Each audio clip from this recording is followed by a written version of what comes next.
Agora, eu te farei uma pergunta, então. Qual, para você, é a melhor tradução que nós temos hoje, acesso em português? Assim, qual que você gosta e por quê? Eu costumo dizer o seguinte, que cada tradução tem a sua força e sua fraqueza. Tá. E eu fiz uma crítica até, os meninos que estão fazendo a revisão, os eruditos estão fazendo a revisão para NVI em português, eles entraram em contato comigo com a minha crítica, né? Mas foi mal, galera. Eu acho que a NVI... Foi mal, galera. Eu acho que a NVI em 1 Coríntios, ela sofre com conexão de ideias. A NVT já não tem esse problema. A ARA, ela sofre muito com conexões de ideias em Tessalonicenses e em Romanos. Só que a NVI é 10 em Romanos. Aí complicou, né? Então... Você precisa fazer uma Bíblia com Romanos e... Perfeito. Então, qual é a minha base de comparação agora? Todas as Bíblias têm a sua força e sua fraqueza. Por isso. Tá. Porque a NVI, por ser dinâmica demais, ela não pode ficar prestando atenção muitas vezes nas conexões. O que ela precisa, na verdade, é dar uma linguagem que te explique o todo. Essa é a ideia da tradução dinâmica. A tradução dinâmica não liga para palavra por palavra. Ela pega uma ideia inteira, né? Uma ideia, isso é excelente Sim. na hora de um preparo de um estudo ou na hora até de falar para o povo. Né? Você está ali direto, ler, né? ideia Voz geral. alta, é.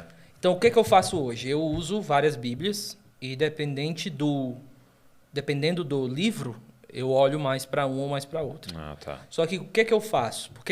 Qual é o meu padrão? São os novos avanços linguísticos. Então, quando eu pego, por exemplo, essa ideia de verbos, de aqui está o primeiro plano, aqui é o ponto principal, eu olho uma tradução e vejo assim, ela não está ajudando a chegar nesse ponto principal. Então, essa é a minha luta com algumas traduções. Entendi. Isso se resolve se você pega e compra algumas Bíblias. Uma formal. A O formal... que é uma formal? Tradução formal não Palavra significa... por palavra, não? Pronto, ela vai além disso. Ela quer colocar na ordem sintática do original. Então, por exemplo, se no grego, que é a ordem sintática do grego, é verbo, objeto e sujeito. O sujeito vem geralmente no final da oração. Para a gente isso é impossível, né? Senão fica louco. Então, sujeito é sempre no início para a gente. A tradução formal vai tentar colocar de alguma forma o verbo no início, vai tentar colocar o objeto aqui e dar um jeito de colocar o sujeito aqui no português. Então, formal, porque ela vai seguir as formas Entendi. gramaticais do grego. Aí vai ficar aquela coisa muito... Aí vem o nosso termo, formal mesmo. Às vezes umas coisas assim que você percebe, poxa, mas é complicado entender isso aqui. Porque ela não está ligando para o sentido do todo. Ela está ligando para o sentido das partes. Tá. Só que quando você vai, por exemplo, para uma ARA, agora o pessoal costuma chamar a ARA de dinâmica.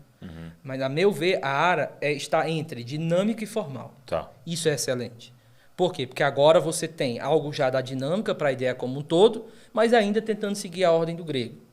Quando você vai para a NVI, você já tem uma dinâmica que eu chamo de dinâmica mais livre.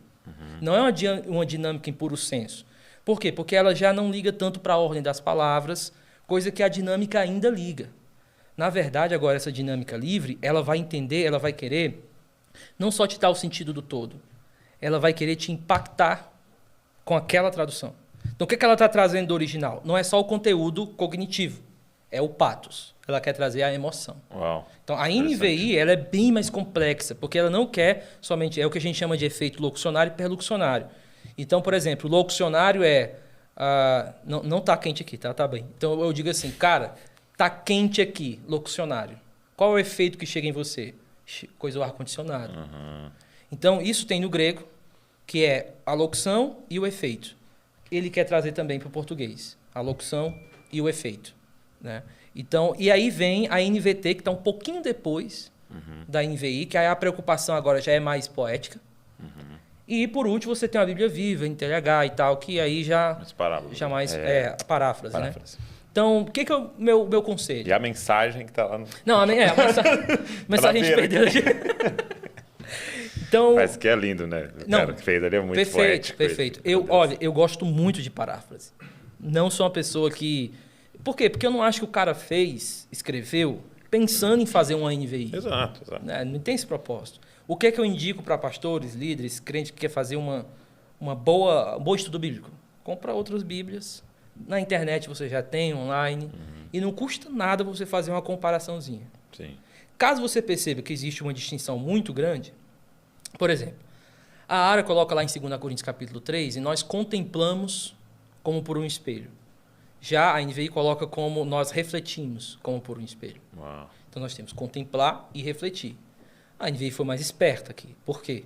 Porque se eu estou diante de um espelho, aquilo que vem do espelho bate em mim e me reflete. Obviamente que ele não está falando do espelho, nosso espelho. É o espelho do primeiro século, que tinha uma tendência de captar luz muito mais do que o de hoje. Então, o espelho do primeiro século, apesar de ele ser muito ruim, ele era os rabinos chamavam de captador de luz. Então, a luz bate lá e ela vem para mim refletir. Então, é a ideia. Por quê? Por que eu prefiro refletir? Porque pressupõe que você está contemplando. Não tem como eu refletir sem estar na frente. Uhum. Então, olha, tem uma diferença. Te dá as duas ideias juntas. Exatamente. Entendi. Ora, se eu tenho só uma, por que não essa? Mas contemplar também serve. Serve, porque às vezes nós mesmos definimos contemplar, no contexto, como refletir e a gente não percebe. Uhum. Então, isso enriquece o estudo bíblico. Não está aí para confundir as pessoas. Está aí mais para dizer, olha, a gente quer ser sincero com você, houve uma tradução, e não é o original, não é, mas é uma tradução boa, e caso você tenha dúvida, ainda tem outra possibilidade aqui que podia ter. Então, acho que tudo isso... Tem professores de grego que batem muito nas traduções. Eu não faço isso, eu amo demais cada tradução que tem.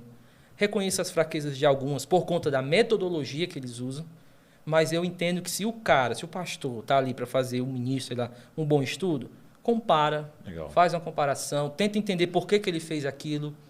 Por exemplo, quando é que eu posso criticar uma tradução? E aqui eu vou fazer uma crítica... Bem, não me... vem da minha cabeça. Então, cuidado, não siga o que vem na... Vozes da minha cabeça. Vozes da minha cabeça. Fontes, né? Fontes.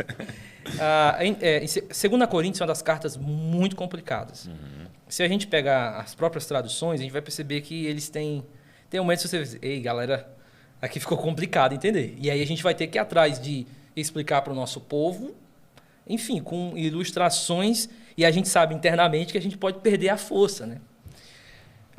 O texto diz que a glória no rosto de Moisés devanecia. Uhum. Como se Moisés tivesse medo, porque a glória estava saindo, e aí eles colocavam o véu. Ele colocou o véu. Não quero que as pessoas percebam que a glória está diminuindo mesmo. Só que a palavra devanecer lá, ela passou por uma reformulação desde que Bauer, na época que estava vivo, que é o nosso principal dicionário, é o que gera as nossas traduções. Ele mudou de ideia. E ele entende que lá a palavra não seria devanecer, mas bloquear. A ideia de que Moisés colocou o véu, não porque desvanecia, mas para bloquear a glória. Uhum. E a ideia é, por que Moisés queria bloquear a glória? Para que o povo não visse a glória e morresse, porque estava em pecado. É por isso que ele diz, e nós com o rosto descoberto, por quê? Agora, aí ele diz, porque temos confiança agora. Porque essa glória não mata mais. Isso, é por isso que ele começa a dizer assim, porque nós temos confiança de que agora, com o rosto descoberto, nós refletimos, e a ideia dele não é só que eu não preciso mais bloquear, Jesus não precisa mais bloquear a glória para mim, ou outro. É porque nós podemos refletir, receber dessa glória e refletir dessa glória. Então, existem duas possibilidades interpretativas. Se você entende como devanecer, se você entende como bloquear. Então, é por isso que vale a pena um estudo em casos críticos. Uhum. Vai ter isso em todo canto? Não. Poucas vezes, se eu fosse listar aqui, para fazer bem didático, você vai encontrar problemas de tradução em Apocalipse, Gálatas, 2 a Timóteo, 2 a Tessalonicenses e 2 Coríntios. Ok. Problemas sérios. Assim. Uhum. O resto, você percebe que é só a mesma coisa, não adianta ficar... Duas formas de falar ali. Isso. E o conselho é para quem está começando a ministrar e captar essas coisas, é nem citar isso. É de preferência não confundir as pessoas no púlpito e ir direto para o que você concluiu em casa, nos seus estudos e tudo. Então, muito bom. E hoje, quem quisesse estudar com você, onde que você está dando aula, principalmente à distância, né? Uhum. É no IAD aí. Pronto. Eu sou agora professor da Escola Convergência. Uau! Olha aí. Tem alguém ali assim.